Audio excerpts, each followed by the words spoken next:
Uno, dos, tres, vale. Buenas tardes, gracias a todas y a todos por venir aquí esta tarde de viernes con nosotros y darnos vuestro apoyo. Iba a dar las gracias a la librería, pero somos nosotros, así que ya está resuelto.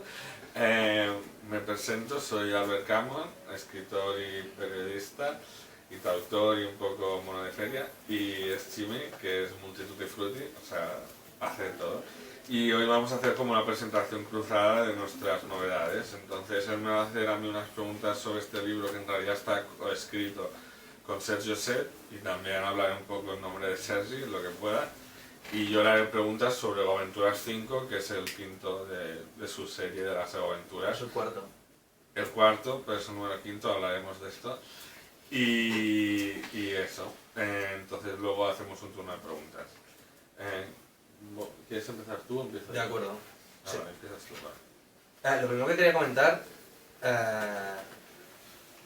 quería hacer esta presentación bien y observé a Catmon y me he comprado este pack de tarjetitas como las que usa él. Tendría que haberme fijado en cómo las usa él, porque llevar una solo me parece poca cosa y llevar más es innecesario porque me ha cabido todo en una. Pero lo que más me ha jodido es que cuando por fin lo he abierto hoy para escribirme algo para tener y pensar, me he dado cuenta de que esto, o sea, esto no es una tarjeta, o sea, esto es una tapa. Y alguien ha impreso una tarjeta y la ha impreso mal, o sea, no está ni siquiera bien el tamaño. Entonces esto me lleva a engaño y me parece una estupidez y quería comentarlo. Ahorrarían con solo una franjita abajo y se podría ver el tamaño real de las... Esto es matar al planeta. Versus. El libro de Albert Cameron y Sergio Set, que edita Pathos Forman, que me he leído y me ha gustado bastante. Tengo varias cosas que hacer. Comentario tarjetas ya está hecho. Vale. Tengo una... También te digo que el truco de esto es hacerlo invisible, ¿sabes? Que está allí, pero no se note que lo estás usando todo el rato. Pero si lo quieres acabar de hacer en plan pro. Pero si no se nota, ¿qué sentido tiene usarlo? Que no te pierdas el hilo. Va a pasar igualmente. Tengo una cita. Página 95. Aquellos intentos sí lograron que Zimo cultivara un profundo desprecio por los que empleaban ese mismo tipo de sustancias con fines de autocuidados, como si la vida fuera un videojuego que se puede hackear y no una inmensa sopa de cuerdas astrales con resonancias de horrores siderales. La pregunta es, ¿todos los personajes son tú? Pues un poco sí, ¿no? Creo que esto le pasa a Zimo, que está enfadado porque... Llego tarde. Pones. Lo de rechazo algunas drogas sí y a otras no, le pasa a Zimo. Y sí, no sé, supongo que es una cosa que como sucede en varias culturas, que hay algunas drogas que están bien vistas y otras que están mal vistas, pues continué con ese juego. Me gustó la reflexión y me pareció... Bueno, para también, comentarlo. o sea, para acabar de comentar una cosa de la frase esa, Timothy Leary, que descubrió el LSD, hizo muchísimos viajes con el LSD, pues al final de su vida comparaba un poco la experiencia, y luego ha quedado en la antipsiquiatría en general, ¿no?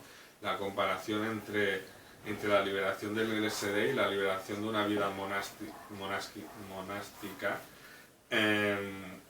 Y entonces luego hubo una serie de personas que le destacaron que si el viaje no es el mismo, ¿cómo podía ser el mismo puerto? ¿Cómo podía el LSD y la vida de 30 años de un monje y llegar al mismo lugar, ¿no? Entonces, conservando un poco esa idea que tenía en la cabeza de cuando hice el ensayo de psiquiatría, pues ahí nace el psicoanalítico. Guay comentario. Cuando me hablaste de este libro, me dijiste, ¿te has leído el relato del sexo con gusanos? Y mientras me estaba leyendo el primero de tus relatos que hay en el libro, creía que la historia de sexo con gusanos era la primera. Pero la auténtica historia en la que todo el mundo es un puto gusano es la segunda. Sí. ¿Algún comentario sobre eso? Ya más la de sexo con gusanos a una y a otra menos. No, es que la que tú dices que es la que hay más sexo con gusanos, esa para mí es la del recurso oral.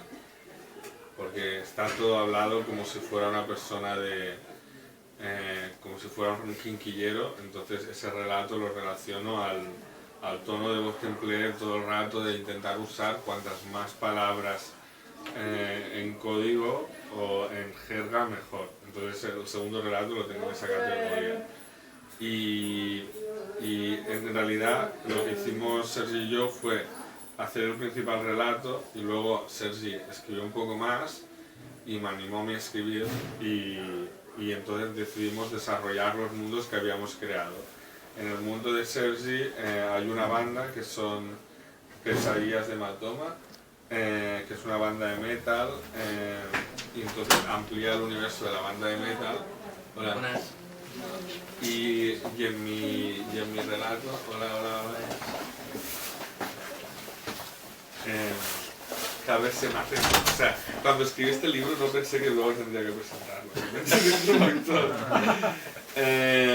Nada, o sea...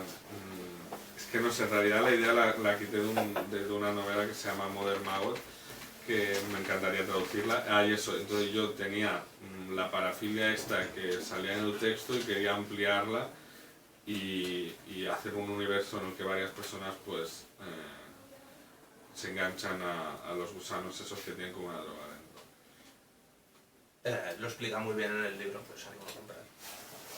Y el largo y tendido. ¿Es posible que si alguien te trajera el segundo relato que has escrito, le dijeras esto es demasiado experimental, hijo de puta, llévatelo a otra editorial? Pues sí, Sí.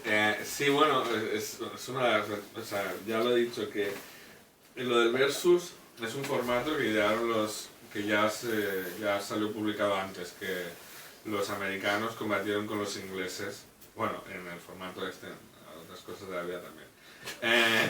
Y nada, entonces decidimos, pues lo hacemos a la española, ¿no? Con algunos cambios, con un eje en común, porque los británicos y los americanos no tenían un eje, era solo meterse con el otro y tal. Y entonces quisimos ser los primeros en usarlo, primero porque, bueno, cuando tienes un juguete eres el primero que quieres usarlo, y luego porque así descartábamos el eje de combatir el número de muertes, que es lo más fácil y tentador, en plan, este lo hacemos nosotros y a partir de ahora el resto que se tenga que currar de qué va a ser su enfrentamiento. Y eso es un poco el resumen. Sobre el eje de la competición del libro, la cifra final, bueno, Sergi parió un sistema para poder matar al mismo personaje varias veces y tú optaste por eliminar a la humanidad por completo, cifras modestas. Si esto lo hubieras editado hoy, en lugar de hace 2 semanas, hubieras matado a más humanos, porque somos 8.000 millones y en tu conteo son 7.800 millones. Entonces,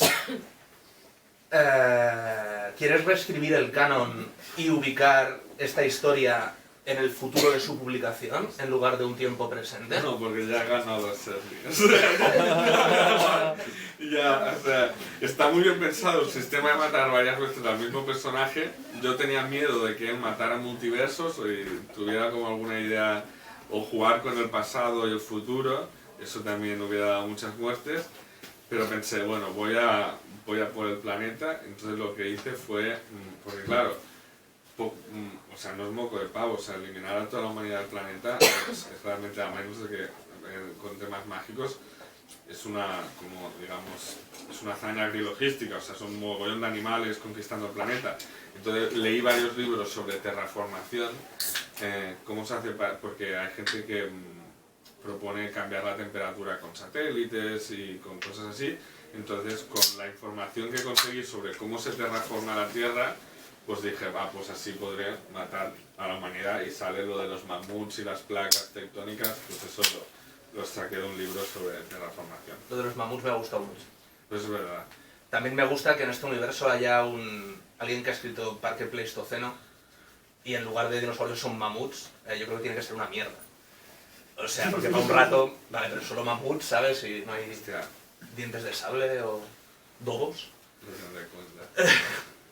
Es un problema de esa dimensión. Y sobre la dimensión en la que ocurre todo esto, te quería hablar yo, porque Osset describe un mundo muchísimo más sonírico, o en el que las leyes físicas, aunque en el tuyo se pervierten, en el suyo hay dinosaurios parlantes, águilas que son sus hermanas, microchips mágicos, francotiradores plurineuronales, fotovoltaicos sintéticos. Sí, se escribe muy bien. Se escribe muy bien.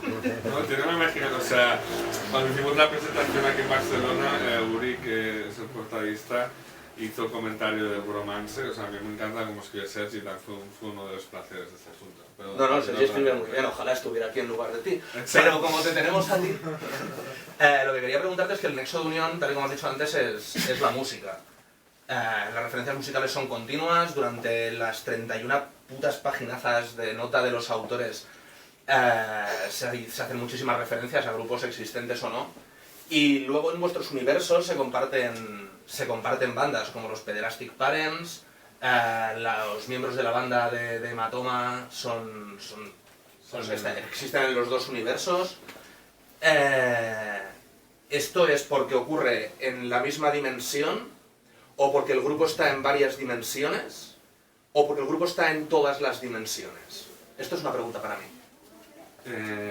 Yo, como editor, lo que yo he entendido es que hay un mundo base en el que suceden las cosas y en el que compartíamos las bandas, y luego el relato de Sergi, en realidad, que se llama, el nombre es Dungeon Community, que es una especie de videojuego. Entonces, lo que sucede en el relato de Sergi sucede como en una realidad que es como un videojuego. Entonces, habría como un origen. Hay un nivel base en el que compartimos el mundo este, y luego ya está el mundo de Sergi, que es varios niveles hacia arriba.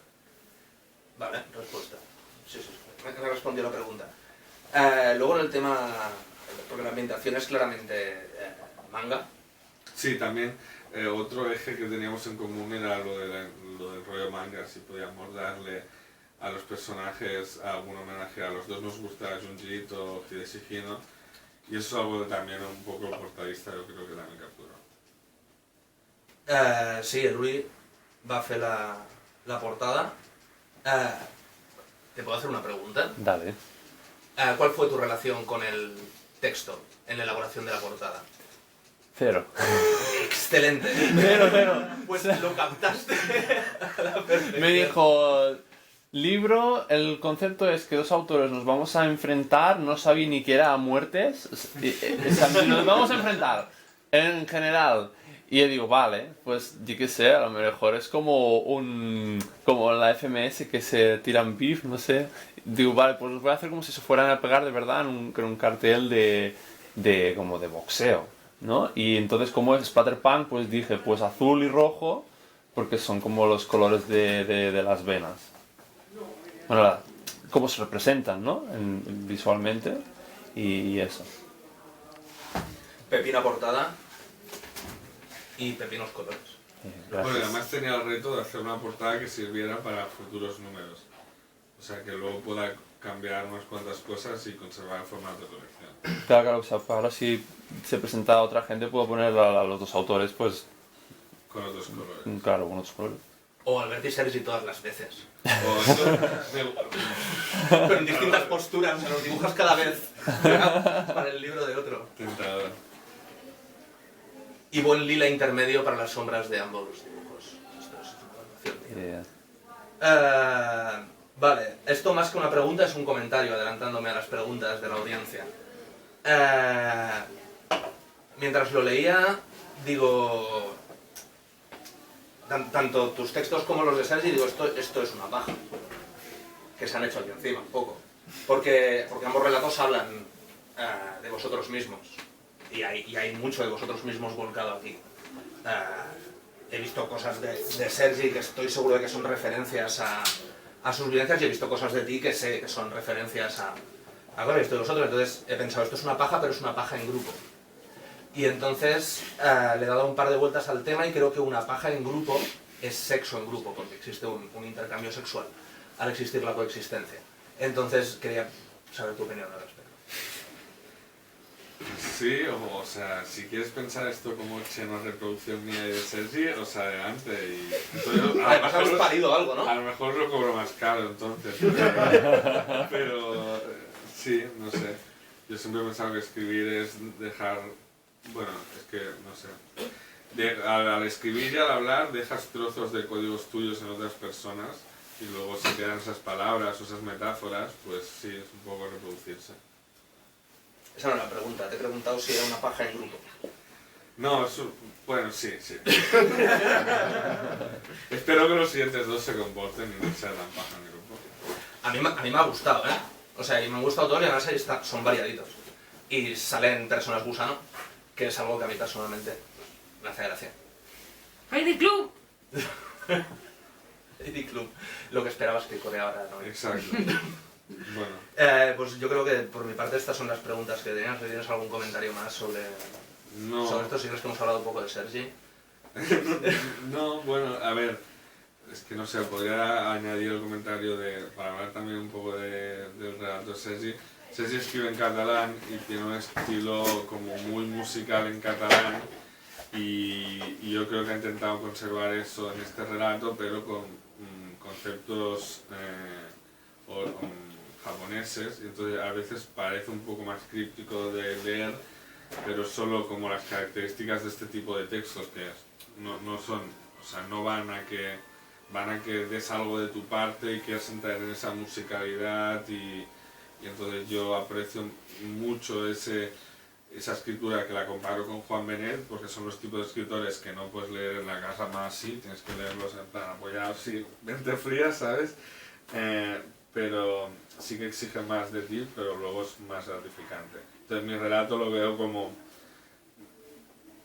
que me divertí mucho escribiéndolo y hay un mogollón de referencias de eso, del mundo de rap. En realidad hay un mogollón de citas, frases que parecen frases normales, pero son citas recortadas y cosas así.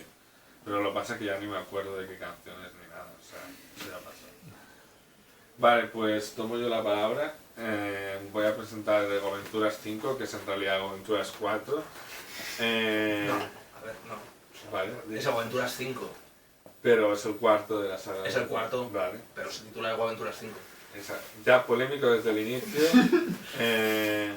Es una obra que ha nacido para destrozar la mente de los irardenses que todavía no se han acercado a Aventuras, para manchar el historial de Jaime Lorite cuando llegue el momento.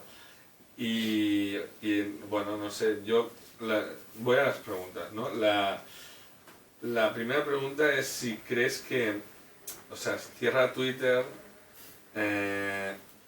se acabó Cidosis, ¿crees que cada vez más los cuentos van a ser tu único recurso criminal o recurso de intentar joder a los demás? O sea, ¿se va a quedar los cuentos como el verdadero Chimi artista? O sea, ¿vas a morir y en Wikipedia saldrá Chimi cuentista? Cuentista. Relator. Relator. Más cuentista. Pues es muy posible, al final lo que he hecho siempre ha sido explicar historias. Lo que pasa es que ahora lo hago escribiendo y eso te da rabia. Pero sí, joder, esto es más fácil, más rápido, más barato y la gente lee lo que digo e incluso a veces me dan dinero a cambio y a veces se llevan lo que he dicho y me piden que se lo firme, en plan... Y sí, es como si me escucharan 6 veces al mismo tiempo. Sí, Chimi, cuentista. Vale, veo que está totalmente aceptado Sí. eso. Yo he planteado esta entrevista como si luego tuviera... Como cuando hago un artículo de prensa, o sea, hago las preguntas y luego saco mis conclusiones y te dejo bien. No es el quinto, es el cuarto, es el 5.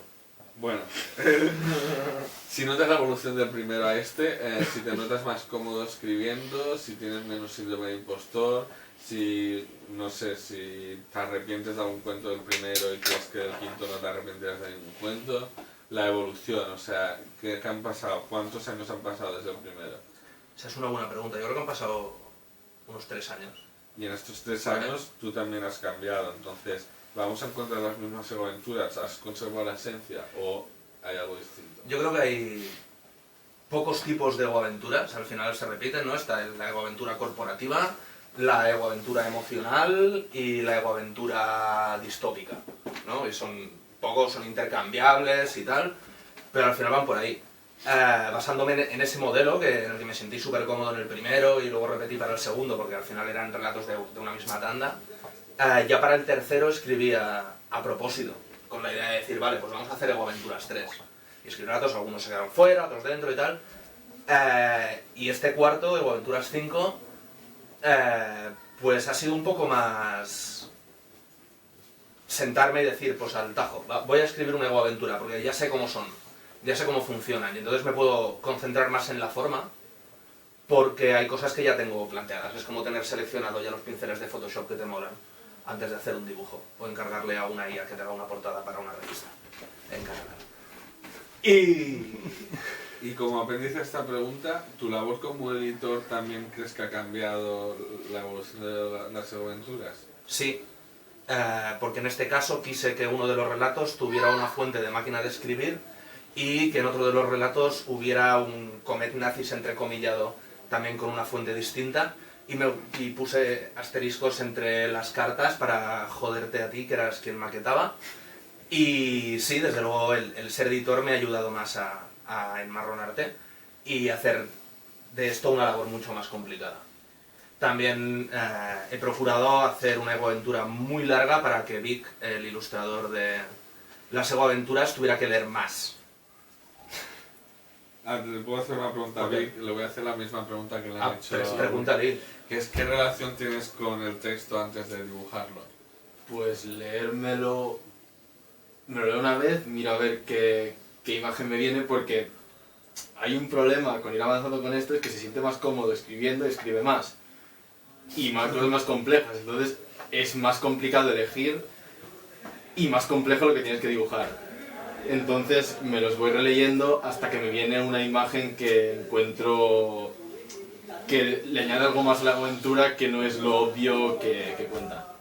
Así que las veces que haga falta. A mí lo que me mola de los dibujos de Vic es que siempre dibuja mierdas que yo ni de coña he escrito. O sea, digo, ¿pero y esto? Y me mola porque es otra lectura de la Ego Aventura. Y como es una lectura autorizada por mí, pues... no la tires, que rule. Vale. Gracias. La otra pregunta es que he analizado en profundidad el primer relato, el del informe, el informe, ¿vale? El policía, ¿vale? Y creo que si hiciera análisis así rollo deconstructivo del cuento, la moraleja que saco es que tienes excusas para todo porque al menos no eres policía. Entonces, ¿qué opinas de esta tesis? Bueno, pues opino que si excusas para todo es excusas por entregar tarde un informe en el curro, ¿sabes? Y con eso ya, pues me parece que no has entendido una mierda al rato. Es la metamorfosis de Kafka, cogí un resumen de internet y más o menos pues lo hice del mismo tamaño que el resumen, no te creas. Y a partir de ahí lo que tienes que extraer es que ser policía está mal, que es una monstruosidad, pero que no es una excusa. O sea, el no ser policía no es una excusa. Ser policía sí que es una excusa, pues para, yo qué sé, que te aparecen unos redskins. Vale, el cuarto relato va de comer nazis, que se verá. Entonces, yo quiero preguntar si a lo mejor tu cambio al veganismo ha sido en estos números últimos, y hay una mayor conciencia de lo de la comida y los alimentos, porque hay también otros sobre salir envasado o no salir envasado, es como de repente súper hiperconsciente de la comida, el chimi. Y luego el compromiso antifa si ha de estar en cada número de aventuras. Es que pensé que estaría bien matar y usar como fuente de proteínas. Sabes que la gente usa zombies en esos casos. Pero eso es carne contaminada, no te la vas a comer. No, pero cuando quieres matar muchos personajes en una peli o algo así, usar zombies. Ah, claro, pero yo quería matar nazis. Claro. Y entonces, pues fue un poco la movida. El planteamiento de esa historia al principio era una historia bastante más turbia, porque al final resulta que la estaba escribiendo uno de los nazis. Y era el girito, uno de los giritos era que al final la historia te la estaba contando un nazi y se la estabas comprando a un nazi. O sea, hasta ese momento tú te habías creído todo lo que te estaban contando, los sucesos y toda la mierda. Pero al final el tío que te lo estaba explicando era nazi. Y os lo hubierais comido todos. Os lo hubierais comido todos. Y yo me lo hubiera comido también. Y es otra forma de comer nazis. ¿Cuál era la pregunta? No, si te has hecho vegano del tercero. Y... Es verdad que he ascendido al vegetarianismo. Es posible que tenga que ver con... Te sorprendería la cantidad de cosas que vienen envasadas. Y sí, es posible. Lo de comer naciones a mí es que me parece una solución interesante siempre y cuando se haga de forma ecológica y sostenible, que es lo que en realidad estoy denunciando. O sea, no es un alegato contra el fascismo, es un alegato contra el ecoterrorismo. Vale, está bien aclararlo porque tampoco lo había entendido.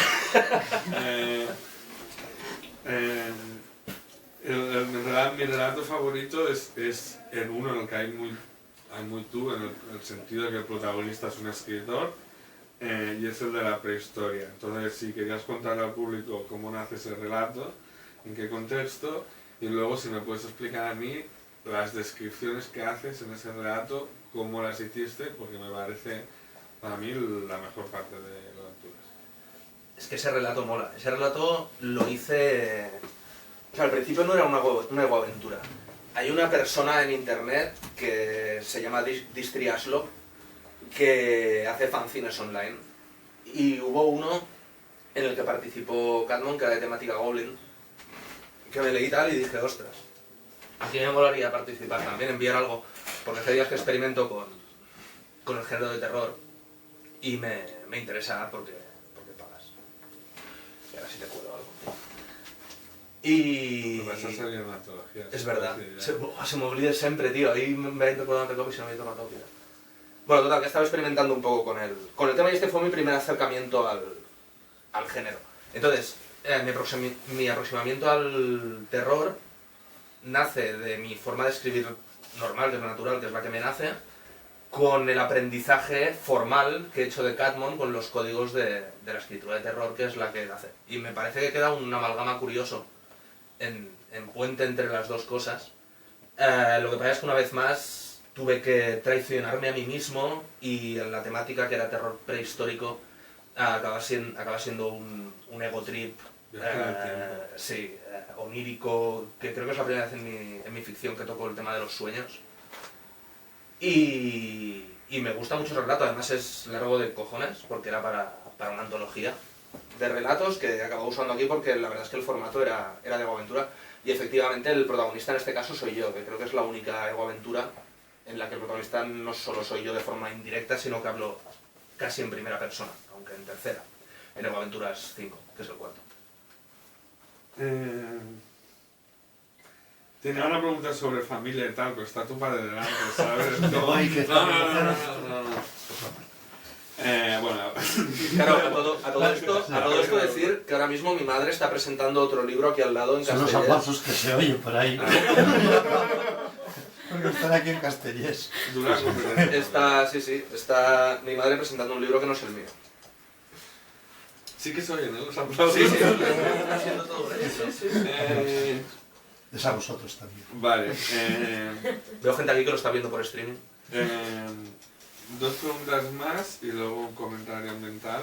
La primera es que, bueno, hay un género que es el bizarro, que empezaba con que en lugar de buscar la sensación del sense of wonder, el sentido de la maravilla, buscaban el what the fuck, ¿no? Que es el sentido un poco así surrealista total, ¿no? Y le sucedió a este género que con la pandemia y 4 pijadas de millonarios, pues al final la realidad se volvió el propio what the fuck, y al final algunas cosas que antes eran bizarro, o sea, ahora las vemos como cosas normales. Entonces, lo de Elon Musk con Twitter, por ejemplo, me parece muy una egoaventura. Y sé que intentaste escribir una egoaventura muy larga que se paralizó porque el mundo se impuso de algún modo y se puso a la altura de esas egoaventuras. Entonces, si crees que estás en una carrera contra el mundo por descubrir sus egoaventuras, y si crees que vaya un momento en que ya no podrás superar la realidad de tus egoaventuras. El límite es la realidad, ¿no?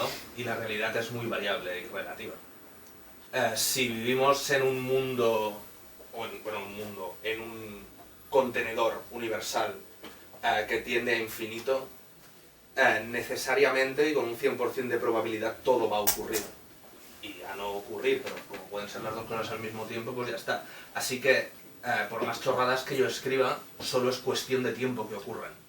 de algún modo, ¿no? No podemos no anticiparnos al futuro porque estamos escribiendo desde nuestro presente. Y algunas nos vemos venir, como por ejemplo que los supermillonarios se van a cargar todo lo que existe y luego van a irse huyendo en naves espaciales que explotarán porque estarán fabricados con materiales baratos y siguiendo sus órdenes, y son todos unos mierdas que están ahí porque pues, de algún modo alguien era racista y explotó a otro alguien que era de otro color y ganó dinero y luego se lo dio a esta persona para que, yo que sé, comprara Tesla y dijera que lo había inventado él. ¿De qué estábamos hablando? De Elon Musk. Elon Musk. Vaya imbécil. Lo que pasa es que en mi... ¿Sí? Eso. Oh. Vale. En mi... Queda una pregunta, dale. Le meto. En mi ficción llamada Apocalipsis, que era algo más largo, pero claro, empezó a pasar cosas que estaban sucediendo. El que hacía papel de Elon Musk era Jeff Bezos, que yo continúo diciendo que es el auténtico villano de toda esta mierda.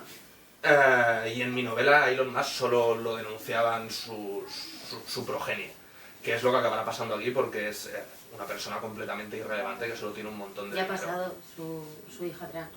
Ya ha pasado, pues venga, a tomar por saco Elon Musk. Desde luego, No, la pero realidad. Te la odiamos. realidad se vuelve a anticipar. Pero la realidad también aplastará a Elon Musk y eso será bonito. Vale, y la última pregunta es que últimamente la gente, o sea, lo mencionó primero Uri en la presentación de Barcelona, que dijo, no, el dios del relato, no sé qué, y tú el otro día también dijiste, soy el dios del relato. Yo, es que, o sea, yo cuando escribo, lo contrario es sentirme un dios de ningún tipo, o sea, me siento, no sé cómo decirlo, o sea, como con herramientas desproporcionales y muy grandes respecto a mí, es como una labor muy pesada. Entonces, quería saber que me expliques eso, esa sensación que te sientes tan sin restricciones a la hora de crear que nace una comparativa con Dios. O a lo mejor la comparativa con Dios no es por las restricciones, es porque puedes matar a todo el mundo, no lo sé. Es que mi visión de todo esto es muy poco material. O sea, a mí lo que me gusta es matar al lector, ¿sabes? Y si mato al lector, lo mato todo, ¿no? Y luego desfibrilarlo. Y así lo puedo matar otra vez. Y lo que me gusta es comunicarme con el lector, así que soy Dios en medida de que diré lo que yo quiera decir. Encontraré el medio para hacerlo, es que al final hacemos lo mismo. Es que Uri y yo también dibujamos. Y los dibujantes tenemos complejo de Dios más elevado que los escritores, porque lo que hacemos es arte de verdad. Y luego, ¿sabes? Pues si escribes dices, pero esto es un chollo. y yo creo que tiene un poco que ver con la mentalidad de dibujante, que es que realmente cuando dibujas, además de escribir las realidades, puedes verlas y con las nuevas tecnologías prácticamente tocarlas y navegarlas y todo eso. Puede que tenga que ver con eso. También te digo, son egoaventuras. Humildelandia lo están presentando ahí arriba. Vale, perfecto. Pues hasta aquí llegan mis preguntas.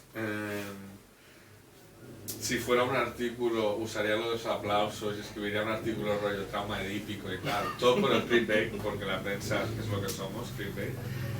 Y nada, y no sé si alguien tiene alguna pregunta, y si no, pues vamos a cerrar esto.